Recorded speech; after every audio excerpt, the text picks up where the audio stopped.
करते हो, ध्यान करते हो और अपने हाथ में जल लो, बोल जो मैंने पूजा पाठ दान पुण्य किया है, हे मेरे गोविंद, मैं आपके दाहिने हाथ में अर्पण कर रही हूं। किसमें कर रहा हूं? पुरुषों के दाहिने हाथ में। और किसी देवी की पूजा करते हो तो बोलो मैं आपके बाएं हाथ में अर्पण कर रही हूं, अर्पण कर रहा हूं जो मैंने पूजा पाठ इत्यादि कर्म किया है।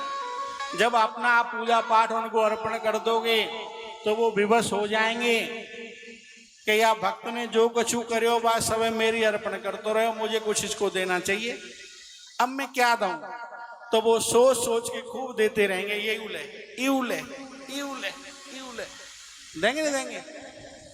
नंद आवे तो मैया के बेटा या साड़ी ले जा, एक और ले जा, नहीं एक और ले जा, खूब कम पड़ेगी कोई बात ना, या 16 वो ले जा, ये वो ले जा, चिमटा फूकना बेटी के लिए सब कुछ दे।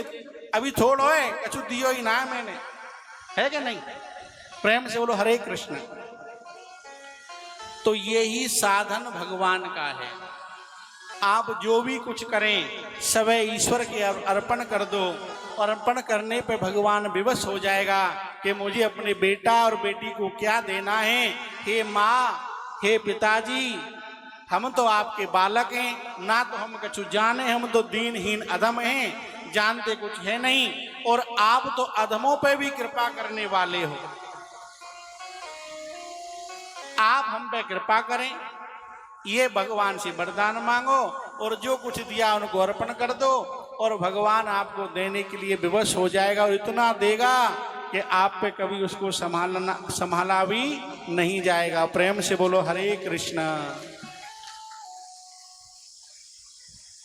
परमात्मा अजन्मा है तो जन्म कैसे हुआ? परमात्मा तो अजन्मा ही है। और जब जब होए धर्म की हानि, बाढ़े असुर अधम अवमानी, तब तब धर प्रभु विविध शरीरा, और हरौ नाथ जन सज्जन पीरा। जब जब धर्म की हानि होती है तब तब भगवान का अवतार होता है, और धर्म की स्थापना करके भगवान वैकुंठ को चले जाते हैं। भगवान के अवतार कितने हैं? तो भगवान के अवतार शास्त्रों में वर्णित 24 अवतार बताएं वैसे तो, परंतु भक्त के अनुसार भगवान के अवतार हैं हरि अनंत, हरि कथा अनंत। हरि भी अनंत है और हरि के अवतार भी अनंत हैं। वक्ता कौन श्रेष्ठ है? वक्ता वही श्रेष्ठ है शास्त्र में लिखी बात को दृष्टांत के माध्यम से श्रोताओं को समझावे और उन्हें भगवान के मार्ग पर चलने का प्रशस्त साधन बतावे और ईश्वर की प्राप्ति करावे, वही वक्ता श्रेष्ठ है। और संसार की वार्तालाप करने पर वो वक्ता श्रेष्ठ नहीं माना गया। प्रेम से बोलो हरे कृष्ण। हरे कृष्ण। और भगवान लीला संपन्न करके चले गए तो धर्म किसकी शरण में रहा? भगवान ने कहा कि भागवतम परम धर्म हो, मैं भागवत में ही स्वयं विराजमान हूँ। भागवती भगवान है, जो भागवत का कलकाल में आश्रय लेंगे उन्हीं को भगवान की प्राप्ति होगी। प्रेम से बोलो भागवत भगवान की जय हो। इसी प्रकार से 6 प्रश्नों के उत्तर दिए हैं। इधर नारद जी ने कहा कि देखो वेदो व्यास जी और नारद जी की भेंट हुई। वेदो व्यास जी बड़े चिंतित हैं, 17 पुराणों की रचना करी पर मन में चिंता है। तो नारद जी ने 18वें पुराण के बारे में बतायो कि विष्णु से पैदा वही ब्रह्मा को दई घाए, चतुर्थ श्लोक की भागवत व्यास क्यों तुम भूले आए। जो भगवान विष्णु से पैदा हुई है ब्रह्मा जी के लिए प्रदान की, ब्रह्मा मेरे पिता ने मुझे प्रदान की, मैं आपको प्रदान कर रहा हूँ। आप चतुर्थ श्लोक की भागवत की व्याख्या करें। और सुखदेव जी ने, वेदो व्यास जी ने भागवत की रचना की और 4 श्लोकों में से 18,000 श्लोकों का वर्णन किया। 4 में से 18,000 बना दिए। प्रेम से बोलो हरे कृष्ण। अपनी जन्म की कथा स्वयं नारद जी ने बताई कि मैं दासी पुत्र था, पर संत कृपा से मुझे आज अहम ब्रह्म पुत्र अस्मि नारद, मैं ब्रह्मा का पुत्र नारद हूँ और भगवान का परम भक्त हूँ।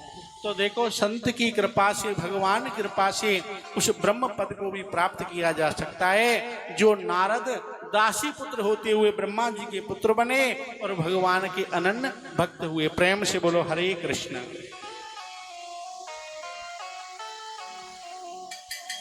जब भागवत की रचना हुई तो भागवत के प्रचार प्रसार के लिए और वेदव्यास जी ने भगवान से प्रार्थना की है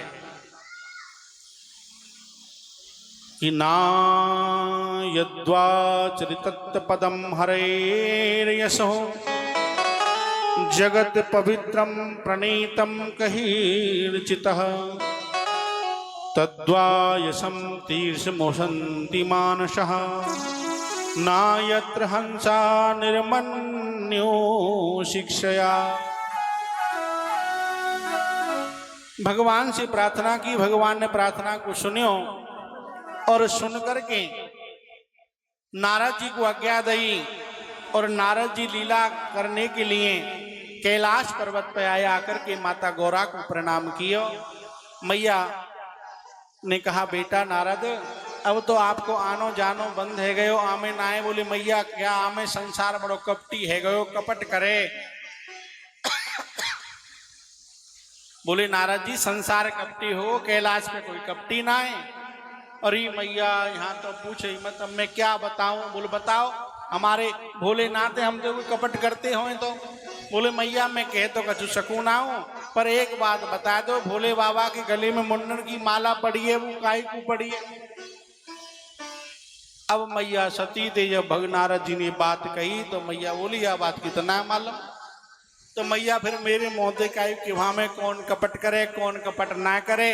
अब यह बात मैं तो कछु कंगो ना, तुम जान और भोले बाबा जाने, मैं चलो। नारद जी नारायण नारायण करती हुई चल दिए। भोले बाबा रास्ता में रेवन बाबा डंडौत। बोले मैया बुला रही है चले जाओ। बोले आप मिले आए। बोले मेरो काम तो है वो आप जाने, आपको काम जाने।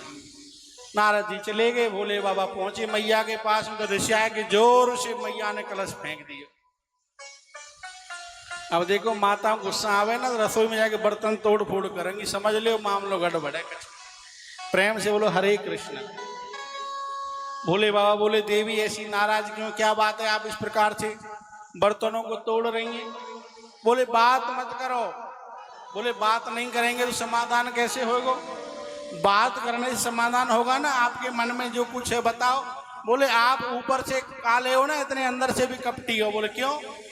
अरे मैं समाधि में रहता हूँ, जिस समाधि में जब मैं रहता हूँ मुझे भगवान की झांकी के दर्शन होते हैं, आपको बताता हूँ। बोले आप बताते हो झांकी के दर्शन, जो मुन्नों की माला ये क्यों पड़ी है आपने बताई।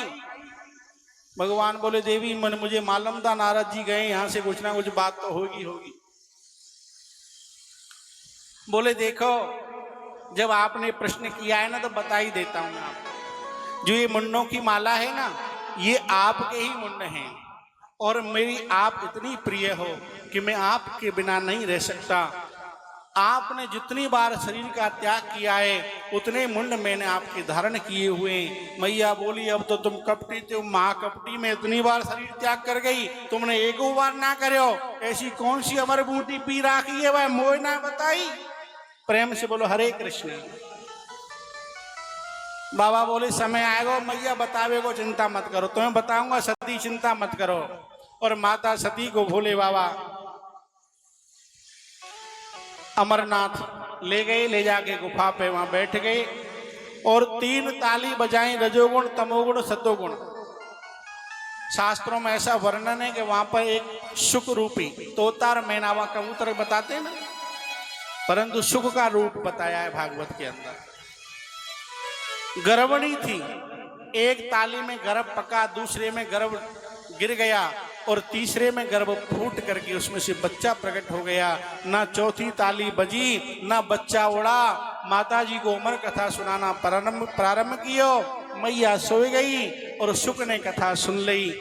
जब मैया के नेत्र खुले बाबा से पूछी तो भोले बाबा बोले देवी जब से कथा कौन सुन रहा था, तो ध्यान में देखा तो सुख हुंकरा भर रहा है। भगवान त्रिशूल लेकर के दौड़े, सुख आगे आगे भगवान पीछे पीछे। व्यास की पत्नी माता अरण्य देवी के मुखार बिंद के तो झमाई ले रही थी जोर से। झमाई जानते हो ना, मुंह को फाड़ के ली जाती है।